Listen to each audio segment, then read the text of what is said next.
Good morning, good morning, good morning. Welcome to my neighborhood where I'm having a little talk about what's going on in my life and how the struggles that I've been dealing with and what I'm realizing and overcoming. So I've been having this difficulty of sleeping, and I realized a couple of things that I what's been going on. And last night I had this profound impact and realizing that I was always trying to control things in my life, always trying to force things. And if I want things to be a certain way, I would constantly just keep on pushing until I receive it. And that might be good on some things, for personally, but when it affects to other people, it could be very stalkerish, or it could be what do you call pestering. It could be many different things, and because we all have different perceptions of how we're looking at things in life. The other thing too is your body can hold on to trauma that has happened in your past. I never used to firmly believe that, but I realized that when I had this tension in my forearm, I was thinking that it was something else. And right away, going down that YouTube rabbit hole, you start thinking all these many different things, and you're thinking that could be the possible issue, or you're dying, you're having a heart attack, whatever it is. And it's like, yeah, the tightness or whatever it might be that you might be having is because you're holding on to some trauma, you're holding on to things, you're holding on to stress. And that's a thing where I felt like I was not a very stressful individual. And yet what ended up happening is I have been holding on to things that don't really need to be serving me. And last night, when I was going through my sleeping process, that I had all these racing thoughts, I had images that were popping up, and I was kept on telling my subconscious mind, delete that memory. And I was like, but those memories are there to serve a purpose and a reason. And I think that has a lot to do with is like, why am I holding on to something? Or why did that thing pop up at that particular time? Because of why would I have that memory still? Why would I think about these things, but yet I'm letting these things just like take control over my sleep?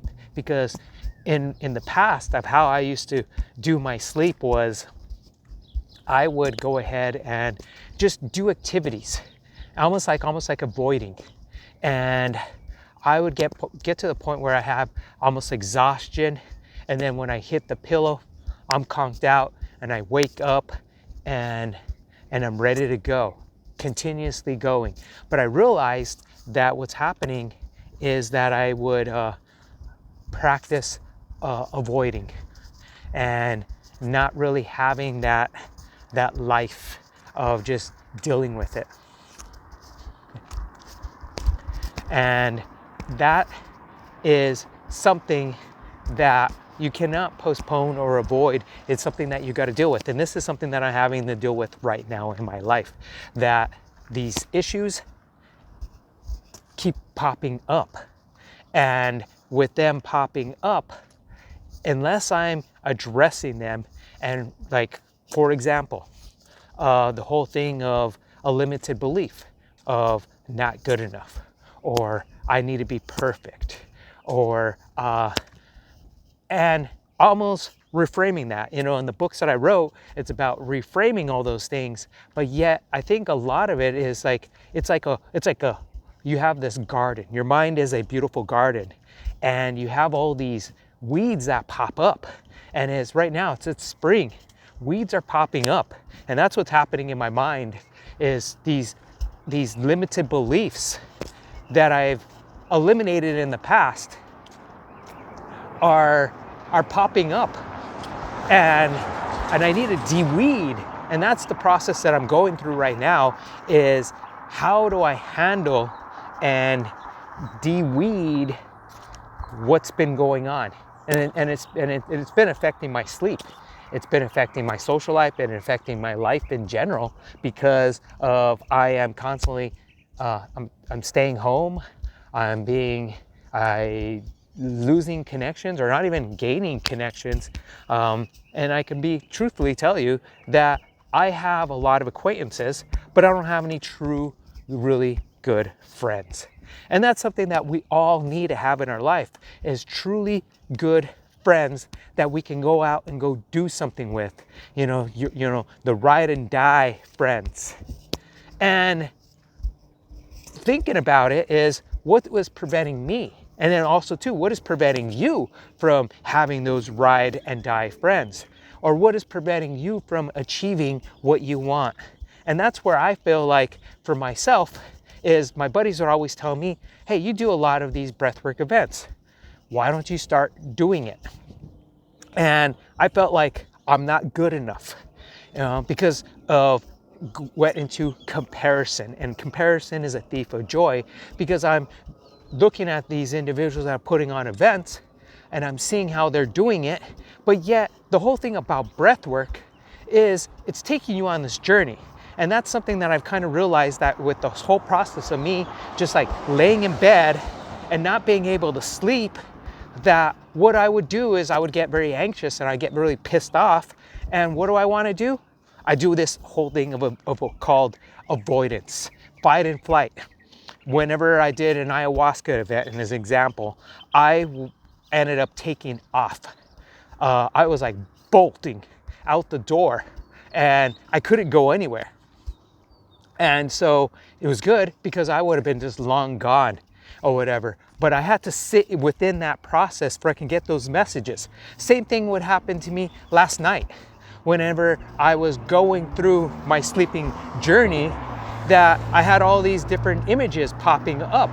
And I kind of felt like, man, people pay thousands of dollars for a trip that I was just having. And, you know, being able to see all these different things, but yet from my mind, I felt like I couldn't control it because I felt like I always have to be in control. And I realized that it's about surrendering to the process. Just being able just to finally just surrender to it, because yeah, you're tired, you're yawning, you want to go to bed, but what is happening is you're not allowing yourself to go through that experience, or you're not allowing yourself to just sleep and just clear things out of your mind. And because I always felt like in the past sleep was something easy to do, and yet it has been somewhat difficult because I have been letting things occupy my mind and controlling my mind. And now I'm beginning to realize that there are things that I'm in control of and other things that I'm not. And yet when I kind of look at it as my worries, my stresses, you know, if you believe in God, which I do, it's like just giving it up to God, giving it up to the universe, or giving it up to whatever belief system that you might have, just being able just to release those stresses and worries and just saying, look, it will eventually work its way out.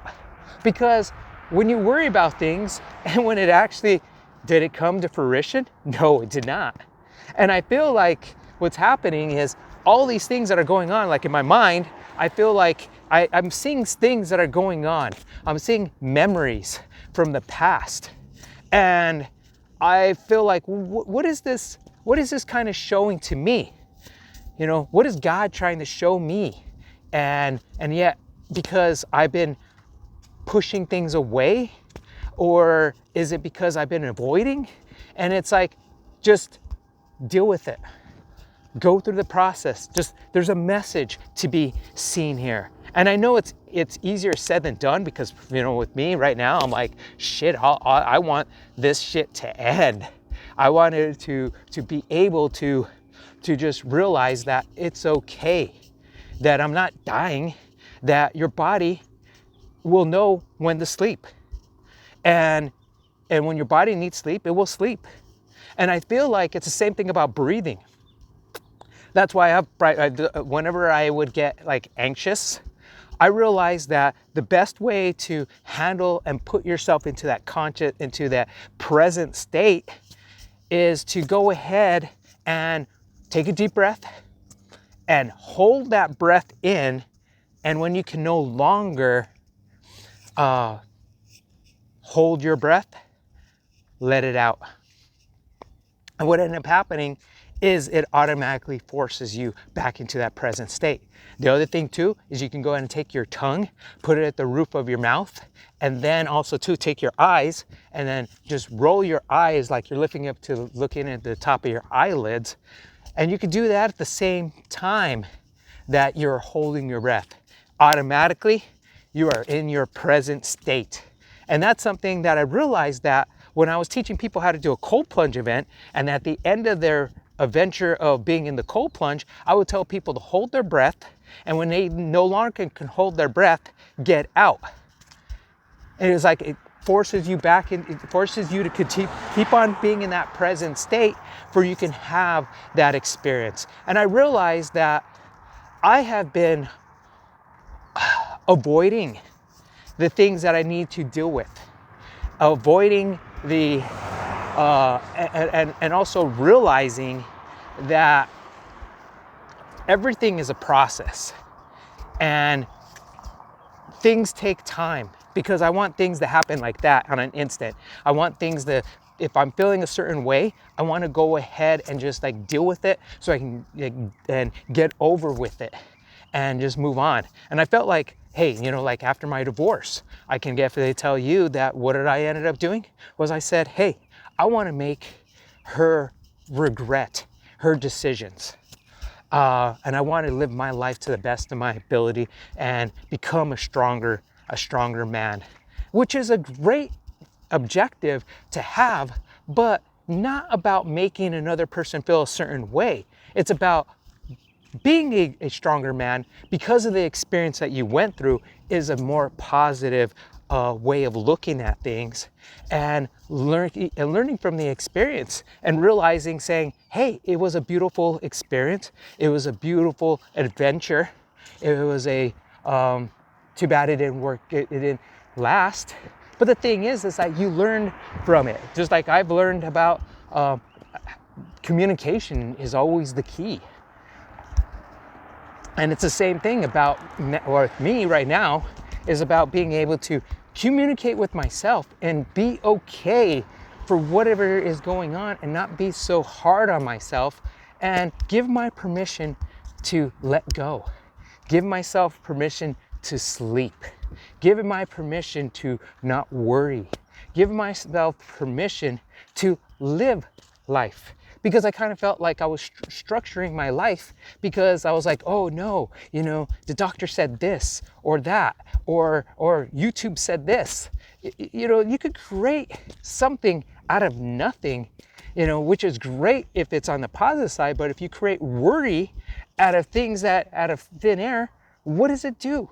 Worry doesn't give you a good destination, doesn't give you anything in life that's worthwhile. That's why they always say, cast your worries up to God. And I feel like, yes, I completely agree that tomorrow will take care of itself. So my friends, I just wanted to pass on that information. I know this is kind of long and for a video, but if you stay to the end, you know, just go ahead and give me a thumbs up, you know, give a comment, because this whole thing about the struggle, you know, it's real. And we're learning from it, we're growing from it. I'm just documenting what's been going on.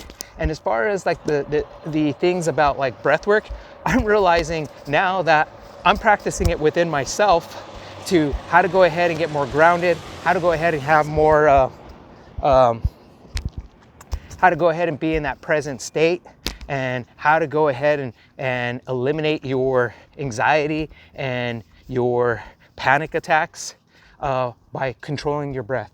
So you guys have a blessed, you guys have an awesome day. Be about it and don't talk about it. And my friends, namaste. And you have and blessings to you guys. Peace. Love you guys.